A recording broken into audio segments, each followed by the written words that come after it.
জামাতে ইসলামী হচ্ছে চরিত্র গঠনের, উন্নত চরিত্র গঠনের এক মজবুত কাফেলার নাম। একটা সিগারেট পর্যন্ত জামাতের একজন সমর্থক সেইটা পছন্দ করে না, সিগারেট খায় না।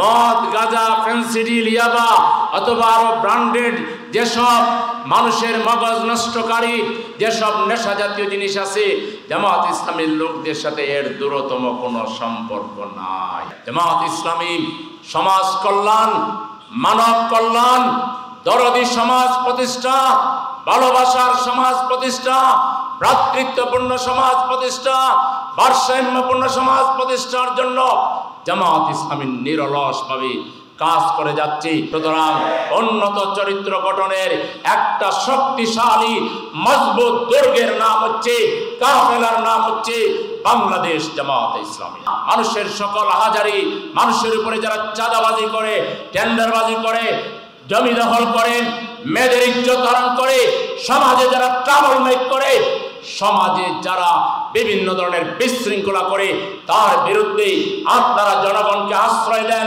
জনগণকে আপনাদের নাম্বার দিয়ে রাখেন। জনগণ বিপদে পড়লে সবার আগে আপনারা পায়, আপনাদেরকে পায়।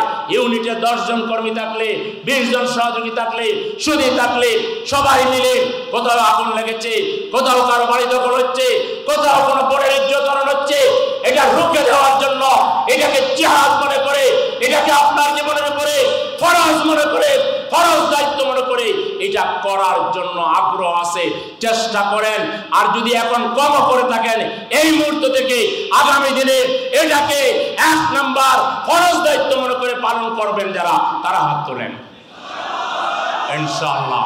এই সমাজের মানুষের কান্না দূর করার দায়িত্ব আল্লাহর ইচ্ছায় আমরা নিলাম, আমাদেরকে নিতেই হবে। আমরা ওই দুর্নীতিবাজ, জালিম আর শোষকদের হাতে এই জনগণকে আমরা আর কোনোভাবেই বর্গা দিতে পারি না। এই জনগণকে তাদের হাত থেকে মুক্ত করে একটা নির্ভরযোগ্য আশ্রয় হিসাবে জামাত ইসলামীর ইউনিট সভাপতি, সেক্রেটারি, কর্মীদেরকে দায়িত্ব পালন করতে হবে। আপনারা কি আপনাদের কর্মী, সহযোগী, রোকন, সুদীদেরকেও একইভাবে তৈরি করার জন্য তাদের সাথে যোগাযোগ করা, তাদের সাথে মিটিং করা, কনসালটেশন করা, পরামর্শ করা, তাদেরকে ঐক্যবদ্ধ রাখার জন্য দায়িত্ব পালন করতে রাজি আছেন?